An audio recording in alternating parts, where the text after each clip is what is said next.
শীতের ঝিরঝিরে বাতাসে হলুদে ছেয়ে গেছে ঝিনাইদহের হরিণাকুণ্ডু দিগন্তজলা মাঠ। উপজেলার তাহেরহুদা ইউনিয়নের ধুলিয়া গ্রামে এখন কয়েক শত বিঘা জমিতে সরিষার বাম্পার ফলন। আর এই মৌসুমী সৌন্দর্য উপভোগ করতে প্রতিদিন ভিড় করছেন শত শত পর্যটক।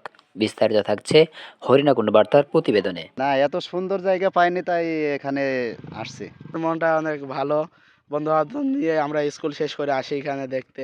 সরিষা আমরা বারে বারে বুনি, তবে এবার আনাবার হলো একসাথে ধান কাটা পড়ে না মাঠে, তাই সারা মাঠ একবারে বোনা পড়ে না।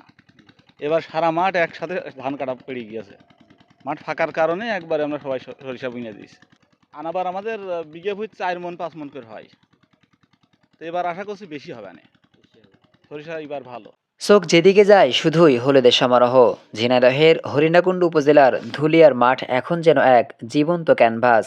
কয়েক শত বিঘা জমিতে ফুটে থাকা সরিষা ফুল প্রকৃতির এক অপূর্ব কারুকাজ তৈরি করেছে। মাঠের এই নয়নাভিরাম দৃশ্য কেবল কৃষকের চোখ নয়, নজর কেড়েছে দূর দূরান্তের প্রকৃতিপ্রেমীদেরও। প্রতিদিন বিকেলে ভিড় বাড়ছে পর্যটকদের। কেউ আসছেন সপরিবারে, কেউ বা বন্ধুদের নিয়ে মেতে উঠেছেন আড্ডায় আর ছবি তোলার উৎসবে।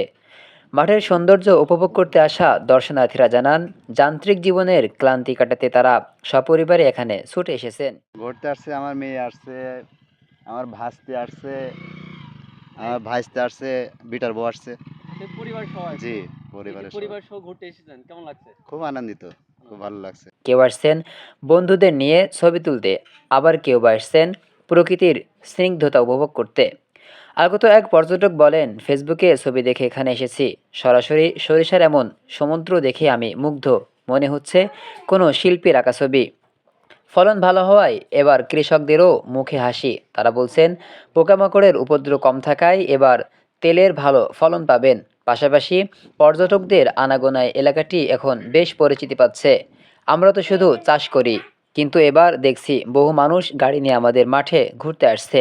দেখে ভালোই লাগছে। ফলনও ইনশাল্লাহ এবার খুব ভালো হবে।